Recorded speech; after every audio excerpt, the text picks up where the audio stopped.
So today's agenda will be defining metacognition, planning your studying time for more efficient learning, and then talking about specific strategies of those overall topics and concepts for law school study success.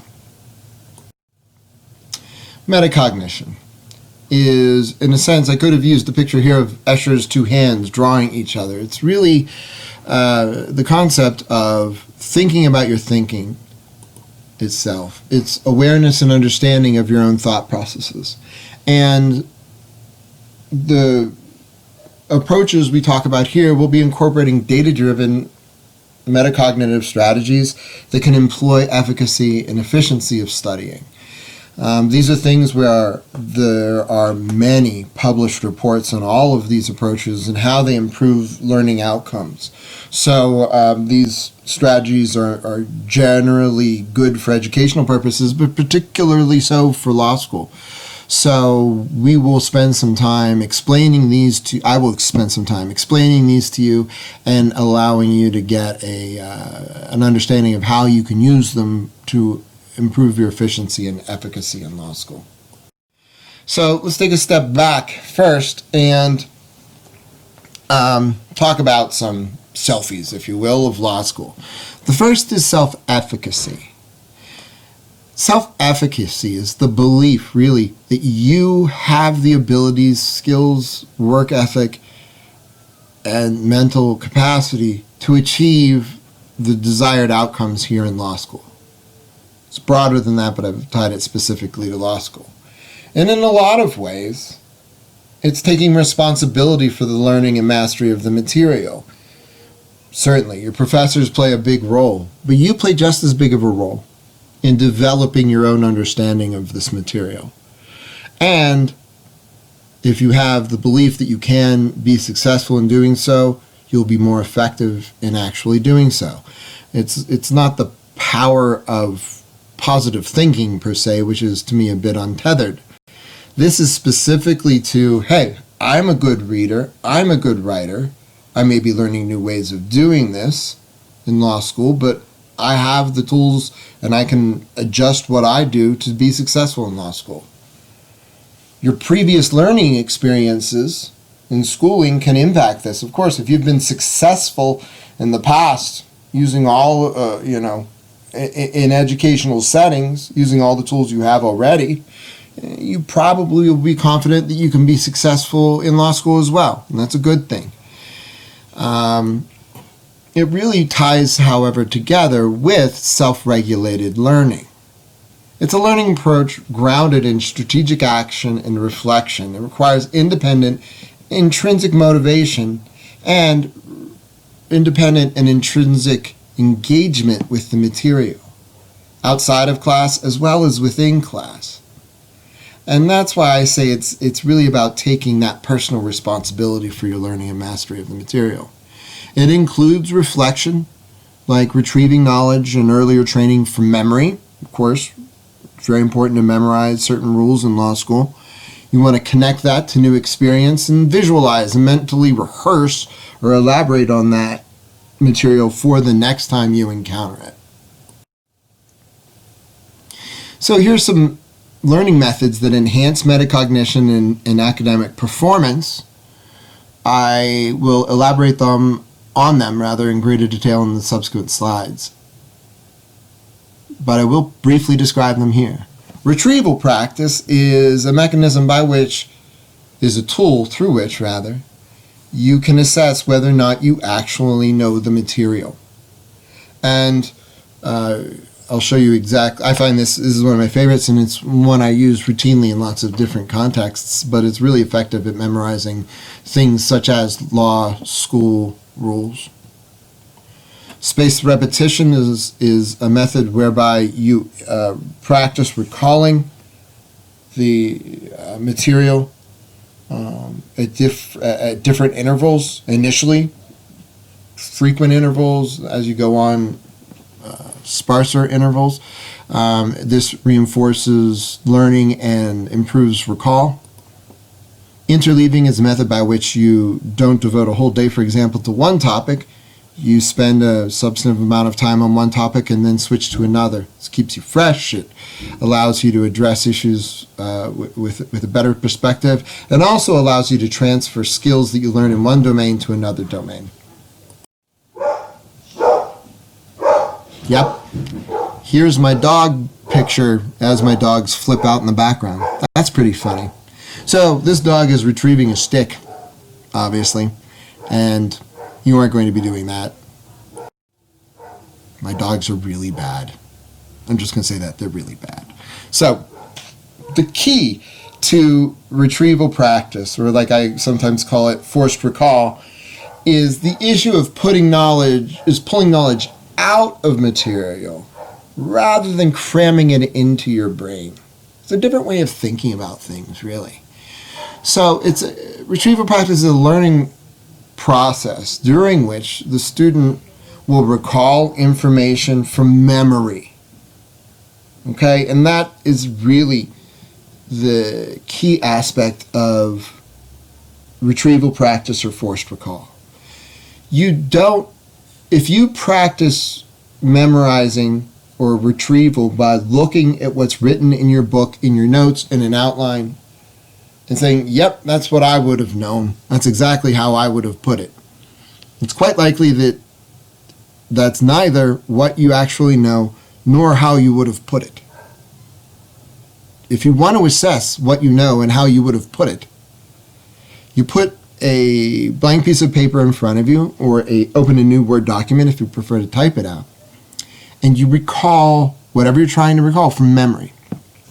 And for example, if you want to write down your rule for battery in torts, don't use your notes to generate that. Use a blank document page and write down what you know. Whatever you recall, you recall. There's no lost points for forgetting something here. There's no difficulty in, looking foolish in front of a class or anything like that. This is something you do for yourself. And the thing this forces you to do is to be honest with yourself. If you just read something and hold it short-term memory and dump it back out, well, that's not really an encoding process. You aren't learning it per se.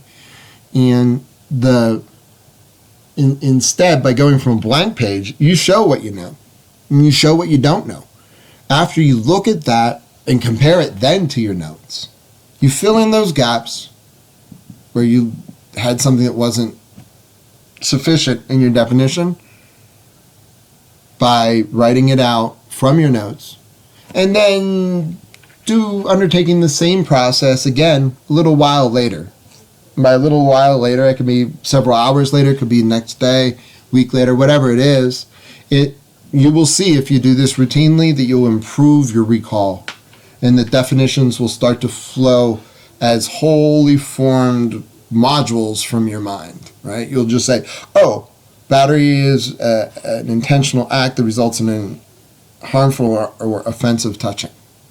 And, that's a relatively straightforward example.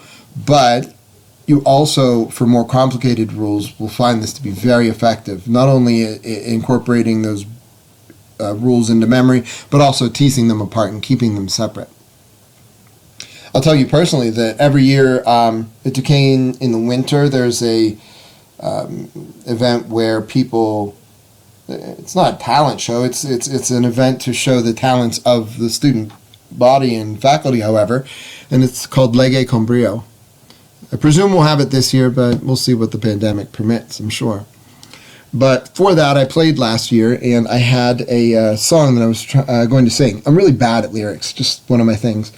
And I used forced recall, or retrieval practice, to memorize the lyrics of this longer song that I was singing.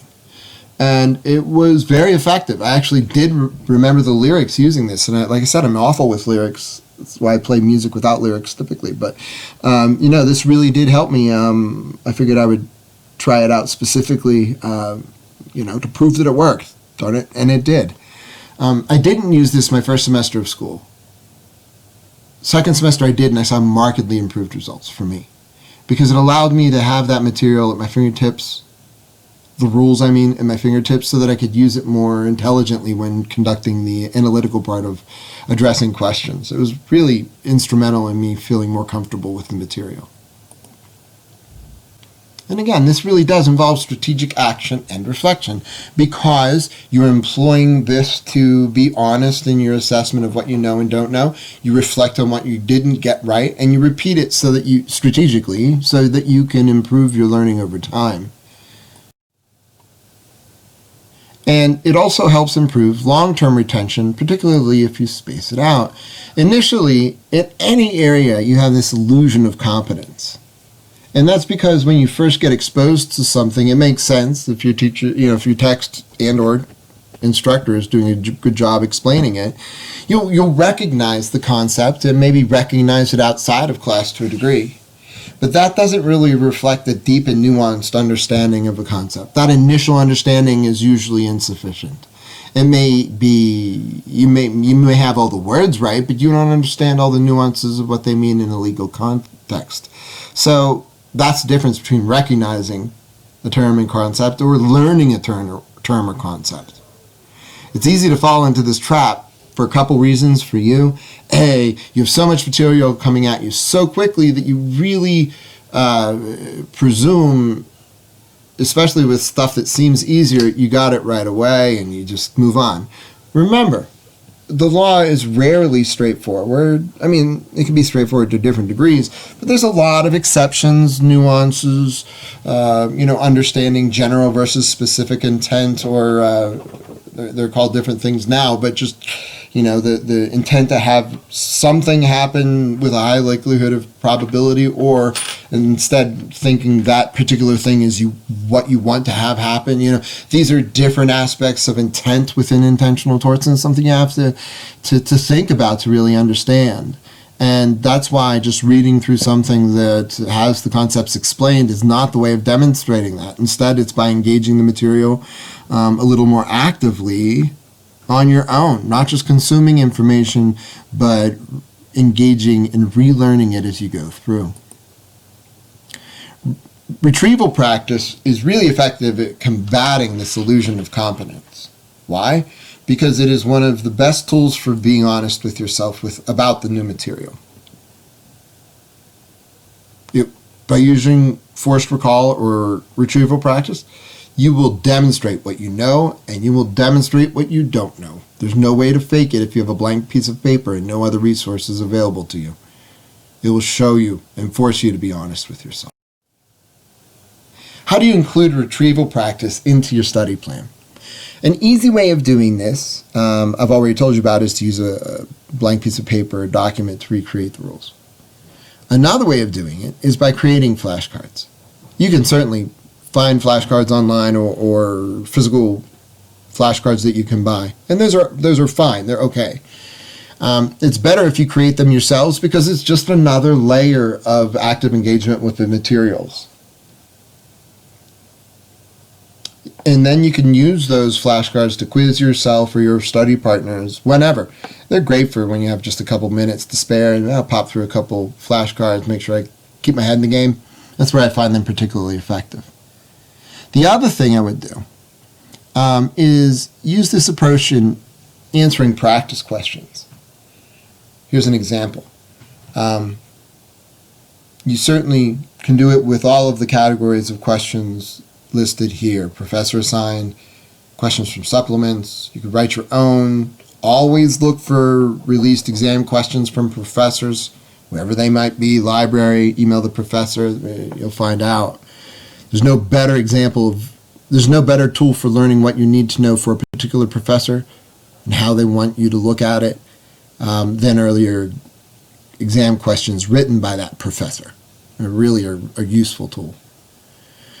Another way of using this retrieval practice is in the hypothetical questions in your modules or textbooks.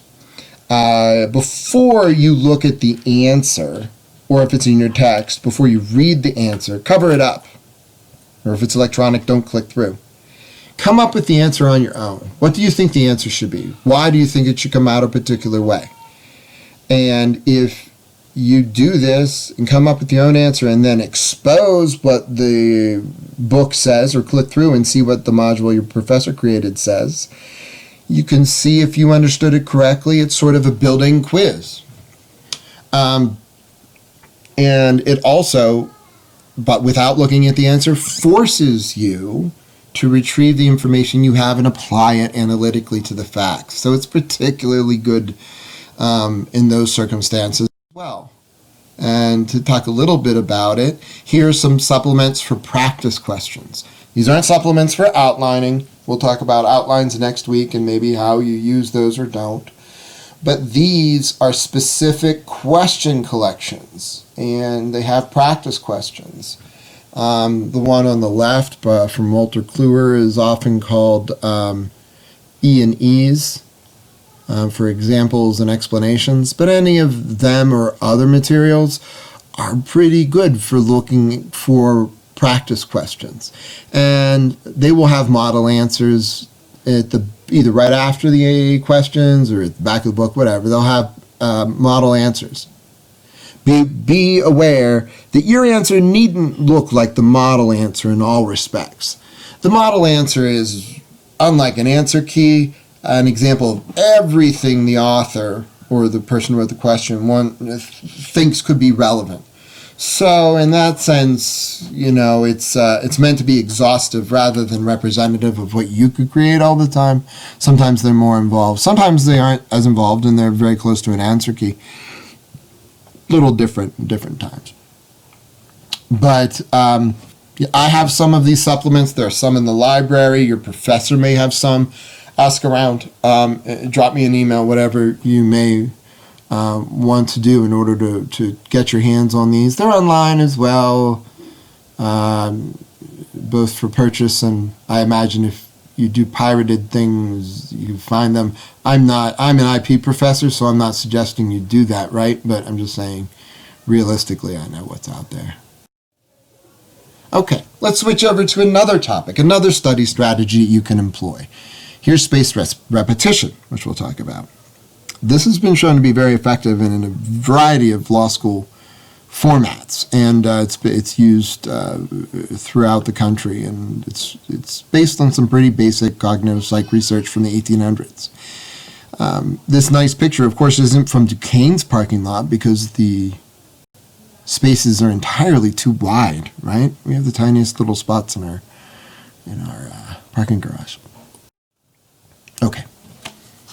Spaced repetition, spaced practice, same thing. But I'll usually say spaced repetition. Here's what it is. It's spreading information retrieval out over larger and larger time increments. You can leave out the of time there, sorry about that. Instead of cramming. Here's what it looks like. You can review, so after class, so let me take a step back. Before class, you'll have prepped. You go into class, you get those concepts refined in understanding.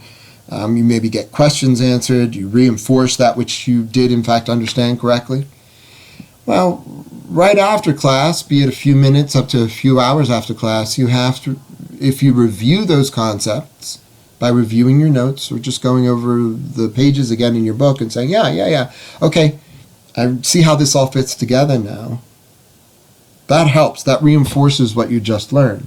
Now, if in a week or a couple days later, you try and retrieve that information through any of the tools we've talked about so far, flashcards, forced recall, answering questions from your book or elsewhere, from your professor, from your modules. If you do that in, say, a week, and then 2 weeks after that, longer stretches of time after that, you'll find that there's a dramatic improvement in your recollection, both what you initially recall and how quickly you retain and recall, if you will, that material which you've forgotten. Here's where it doesn't work. This is a picture of cramming, which is bad for people and things. So let's say you learn a tort concept on September 15th from Professor Jameson in the evening program or Professor Kravitz in the day program. and let's say you learn it on about the 15th of September, and then you don't touch it until around Thanksgiving. What you will see, and I think this is about as least of a surprising result as you can imagine, is that you don't remember much of it at first.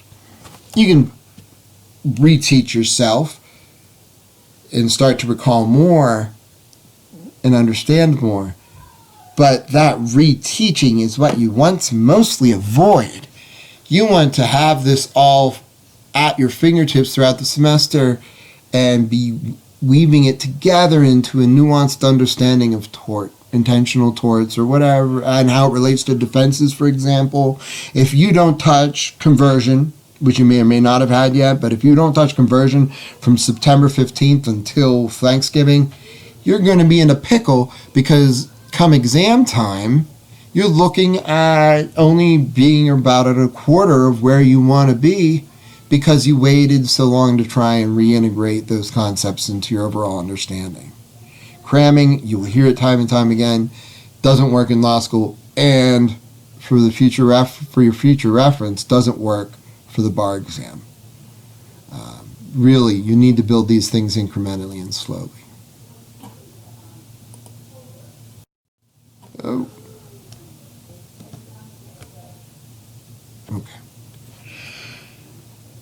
This is based on a classic set of experiments performed by Dr. Ebbinghaus. He was, I believe, Austrian, if I recall correctly. But he was an 1800s psychologist. For those of you who have a psychology background, you may recognize his name. But he ended up doing research on recall in human subjects. And the blue line is his classic. You've heard about it as the forgetting curve. If you learn something once, you will kind of get it coming out of class, mostly get it. And then as time progresses, which is the x-axis here, you will forget more and more information, so that at a certain point in time, you have forgotten almost all of it. If, however, you review immediately after class, and again, that could be literally immediately after class, or within a couple hours, 6 to 12 hours after class, you'll see not only that you recall everything you learned in class and beforehand, you see better integration and comprehension, because you have all the topics at hand.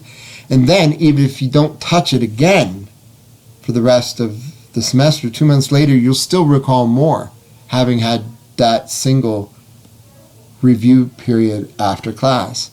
If you review it again 24 hours later, you see an incremental increase in how much you retain for a longer period of time if you do it a week later, and a month later, or somewhere within those time frames. Those are loose time segments, right? It could be a week and a half, it could be 3 weeks, whatever, for a month. The specific days don't matter, but the concepts of these incrementally longer time periods where you then return to the same material will improve your recall. So how might you include spaced repetition in your study plan? You have exciting transitions like I do. Okay. We haven't talked about outlines yet. We will next week. But reviewing your outlines from the very beginning and then incorporating new material for the new week is a very good way of touching on that earlier taught information and essentially automatically implementing a spaced repetition in your study plan. So if you weekly update your outline at the same time as reviewing the whole outline, you'll do that. You'll implement spaced repetition. So you can review that earlier material through revisiting your flashcards on previously covered materials. Say, for example, you're done with intentional torts, you're on to defenses, and you haven't recently looked at the elements for all of your intentional torts. Well, pick up those flashcards and do it a couple weeks after you learn it. And that will be a very effective way of spacing your recall of these topics. You can also quiz yourself and study partners on previously covered materials. You just go to your study partner and say, hey, what are the elements of conversion? How's it different from trespass to chattel? Or what's the damages for trespass to land? Or whatever it might be. Just ask yourself or your study partners questions from those early parts of class to make sure that you revisit it sometime before Thanksgiving, right? You want to be able to revisit this occasionally. Space it out and recall it so that you can then have it at your fingertips when you're integrating all of these materials. If you at this point complete practice questions on that older material, it's another really good way of reinforcing that which you initially learned and to incorporate it into your spaced recall, spaced repetition paradigm. And you can do it, particularly this is shown to be effective at irregular intervals. So initially you should start with less time between each repetition.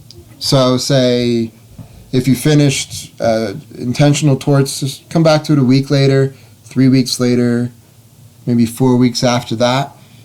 When you do that, that's the kind of spacing we're talking about. You expose yourself and learn the material several times up front, and then space it out as the semester goes on. You will see the recall improve dramatically. And here is a nice graph of something I didn't create because I have the crafty skills of a caveman without thumbs. But the next study strategy concept we want to talk about is interleaving. And interleaving is a basic concept that I think you may know inherently, really. It's when you switch topics rather than focusing on one concept for an extended period of time. Let me tell you a quick story. When I was a first year, I spent every Saturday doing all of my Civ Pro readings and questions. And I had a different class than you did, but it took all of Saturday for me to get that done. Sunday, then, I went on to contracts and torts and whatever, or LRW, whatever else I had to do. I stopped doing that after first semester because several reasons. One, I didn't study well in a coffee shop, and I learned that pretty quickly after first semester. Two, I burnt the hell out on Civ Pro by about 1 o'clock in the afternoon, but I kept doing it for 4 more hours or so. I knew I was burnt out, but I also just knew, hey, I just have to get through this. This is the way things are. No, not necessarily. That was bad thinking on my part. Here's what I should have done instead. You study instead 2 or 3 topics daily. You per daily study session, I mean, and instead of one topic. So what I should have done back then is work on, say, Civ Pro, which I had the most concerns about at the time, for the first 2 hours. Take a 15-20 minute break. Then start on contracts for a couple hours. Then take a 15-minute break. Start on the other topics. Torts next, perhaps, or property next. And that would have kept me much fresher, would have been so much easier for me to be able to understand those concepts as I got later into the study session. And it was just brutal as I implemented it. So take one from me. I took one for the team. You don't have to do it. If you interleave, it keeps yourself fresher. You'll enjoy studying more. The other bonus of interleaving is that it connects similar skills with among different topics. And what I'll get back to that in a minute, but as a reminder, Spend adequate time on each topic. Don't say like, oh, I did my 15 minutes of contracts and now I'm moving on to my 15 minutes of torts and then I just rotate through. Now that won't work very well either because, it's law school. There's meaty stuff. You got to get into it. You got to read it. You got to think about it. You got to mull it over. You don't just read it and be done with it, right? So make sure you spend enough time to get into the meat of the topic. And here's how you may interleave topics and use this concept in your study plan. The first is, like I said, include multiple topics in your study time instead of just one. Practice similar skills in various topics. And this is the idea I started to get into last slide, but didn't want to go too far. So you will recognize at first, not very much, but later more so, that the skills of case reading, briefing, and analysis, interpretation of courts analysis, and other aspects of legal comprehension and analytics are similar among different topics. So there'll be similarities between contracts and torts and how you analyze some things. And similarly, if you're developing certain skills like outlining, you can use that to your advantage by interleaving your outlining time, for example. You could outline torts, then outline contracts, then outline Civ Pro, then outline property over a period of time. Alternatively, you could, complete practice questions in Civ Pro, then property, then contracts, then torts. If you do the same kind of thing, the similar skills will transfer. You won't even notice them transferring, but you will get more efficient and better with those skills as you implement them. Particularly if you interleave the topics, but use the same skills. Okay, here's another study tool that you can use. First is I'll describe it. It's called elaboration. And it's really what I talked about before. It's just muddling over and thinking about things, right? You think about it from all angles.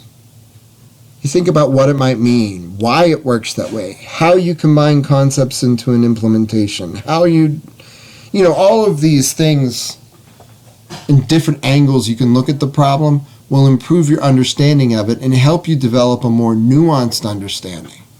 And it'll expand upon what you know because you're examining relationships between the concept you're studying and other concepts that are within the study corpus that you're evaluating.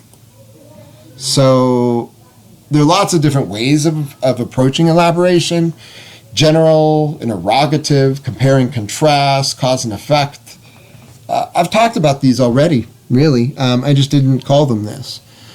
General elaboration is you just think about, you think about how maybe, what I would do for this concept is, how would I explain this idea to my parents or my brother or somebody who would give me enough time to explain it to them and not be telling me, Jim, we don't care. No, but if I were to really explain it to somebody, how would I do it? That's sort of a general elaboration. You think through the concept and try and put the pieces together in a coherent way. Interrogative is, in a sense, probing it. Do I understand this aspect of it? It's particularly tied to the elements, say, or the reasons for the rules being set up as they are. In compare and contrast elaboration, I did an example earlier. Compare and contrast trespass to chattel and conversion.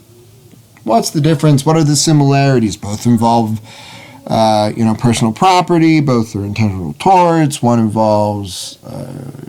I won't get into it. I do have thoughts on it, obviously, but I want to leave the details of that to Professors Kravitz and Jameson to make sure you understand it the way they want you to understand it. But cause and effect elaboration is fairly easy. You just switch some facts. Switch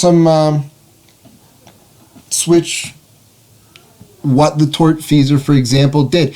Switch the conditions under which a contract may or may not be formed and see if that impacts the outcome. As my first year contracts professor said repeatedly, change the law, change the facts. And this is how you start playing around with that concept as a pedagogical tool for studying. Here's a good example of elaboration. If I had you in class right now, I would ask someone to provide me a definition of mutual assent. And someone may say mutual assent means a meeting of the minds. And what's wrong with that? Is there anything, another way, where's the lie? There's no lie. That's right. It's accurate. Is it complete, though?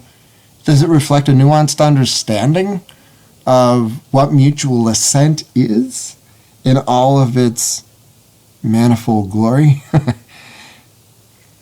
I think a better answer for what mutual assent is and some things about it is the second one.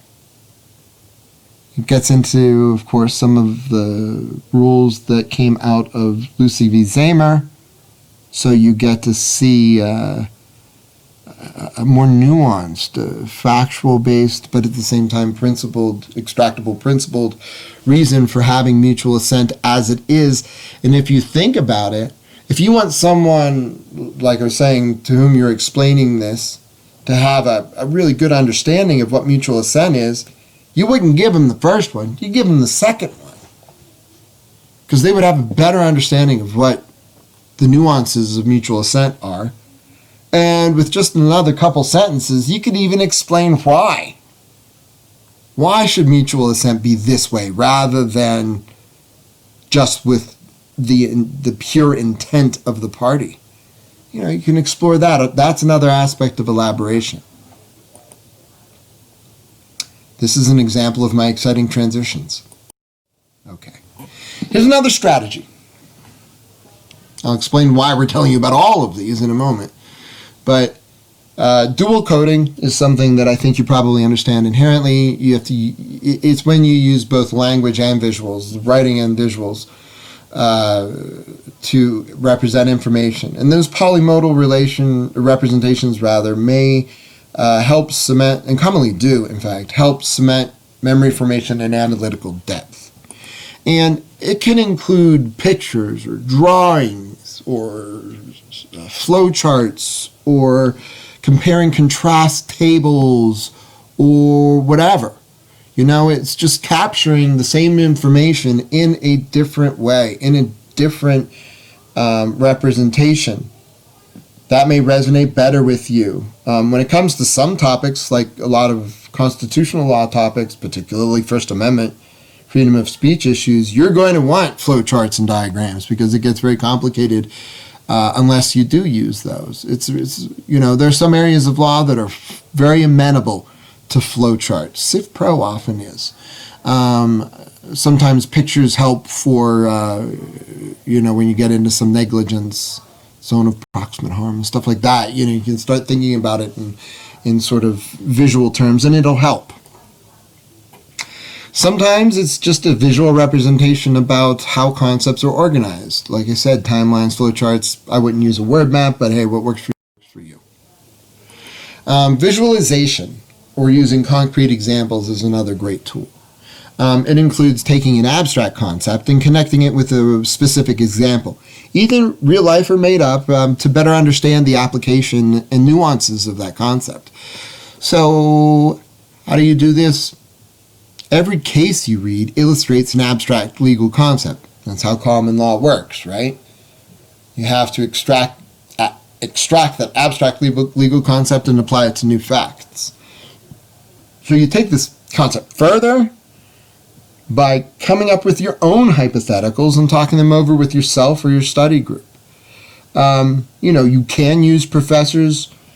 Probably shouldn't. Just, as a pro tip, because let's say you leave your hypothetical where Professor Dillmore is a vicious tortfeasor in the library on a table, and then I pick it up and I feel bad.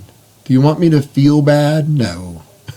Anyway, but you know what I'm saying. I don't really care if maybe I am a vicious tortfeasor. You don't know me very well, but really, it wouldn't bother me. Some people would bother more. or it touches a nerve, whatever. Use random Superman, Batman stuff. It's easier. Or use yourself if you really want to. So what will you remember through using your example?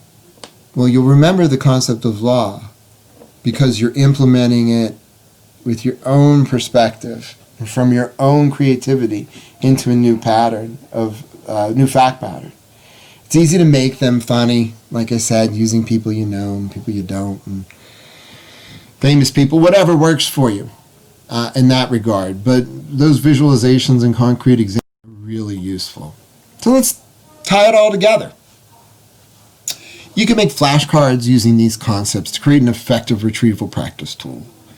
The concept itself, you put on the front of the note card, and then you put different things on the back. You can put the definition, or you could put the visual representation, or you could put the example, or non-examples, which is to say exceptions, or times when this doesn't apply, or a defense if it's an intentional tort. What's the defense, the intentional tort of whatever it might be? You can include that on the back of the flashcard. What this allows you to do is to incorporate the whole corpus into your body of flashcards, corpus of law into your body of flashcards, and it's really effective at trying to get you pretty good coverage through the use of these flashcards. You could use these flashcards as a retrieval practice, forced recall tool. You could use them for spaced repetition. You know, flashcards are feel maybe a little bit grade schooly or middle schooly. They did for me at first, and I really, fought using them. But once I started using them, I realized how useful they could be. I had them electronic. There's benefits to making them yourself, like I said earlier. But I used the electronic ones so I could use them on the bus or wherever I was whenever I was commuting, and it was really effective. So before we go on to the assignment for the next class, I wanted to sort of just give you a larger perspective here. I presented lots of different study strategies, and some of them will work better for some people than for others. Some may not work for you, but only slightly. Some may be your favorites. The only way of knowing this is by trying them. I strongly feel that forced recall and spaced repetition and interleaving in particular are ones you should use. The evidence supporting their efficacy in study programs is pretty incontrovertible. That being said, and for that reason, I really want you to try all of them throughout this semester. Look, if you're finding it really just doesn't work for you, come talk to me. And, we can decide whether or not you want to leave it be or not use that one or use others in deference to it. That's fine. People can and do employ that in different ways effectively. But for the assignment for next class, I want you to employ them all and plan to employ them all, really, is a better way of saying it, by creating a semester-long study plan. Last week was more about creating the weekly study plan, and while I gave you the semester-long one, here's the weekly. This is really when you want to employ that semester-long one. The calendars I gave you last week. Your plan should include study time, of course, for each of your courses. And that, in turn, will include the strategies of retrieval practice, spaced repetition, and interleaving. So here's how you may say you're going to implement those study strategies. And look, if you want to include elaboration and others, dual coding, whatever you want to include in there additionally that I talked about today, feel free, but at least include these three. And so, like I discussed earlier, outlining is a great way of doing retrieval practice. Flashcards, say revisit flashcards from weeks 1 through 3 for your weeks 5 and 6 study time. That's a way of using flashcards for your as a spaced repetition and retrieval practice, and even interleaving, right? The easiest way of doing it is by having the flashcards and outlines and practice questions they're ready to deploy in these ways, where you use them for forced recall, you use them in a spaced, repetitive way, and you interleave topics. And you could use that during study time and use specific examples of how you may employ elaboration or hypothetical generation with spaced repetition and interleaving. I'll leave it up to you how you specifically implement it. But as you can see, the way of saying it is outline review for the last 3 weeks for torts. Outline, for 2 hours or an hour and a half. Outline review for and incorporation of new material for contracts right after that for an hour and a half or two, however long it takes you. It'll take more as time goes on because you have more material, but at first it may take less time, so don't take my hour and a half number there to heart. But if you implement all of these different things, then you on your study plan, that's really what I want to see this week. Okay? Again, like the schedules we talked about last week, these things can change as you go on. But if you employ these metacognitive strategies to develop your studying over the course of the semester, either this semester or later in your law school career, I think you will not be disappointed by the results that you achieve. And one more thing. Boy, that big ending was sort of tarnished here. Remember, LRW is going to take up a lot more time than you think, and a lot time for it in your semester-long study, okay? And that should include not only drafting, but research and revision. Remember, there's a lot of things you're learning how to do in an LRW, so make sure you include that in your semester-long study plan.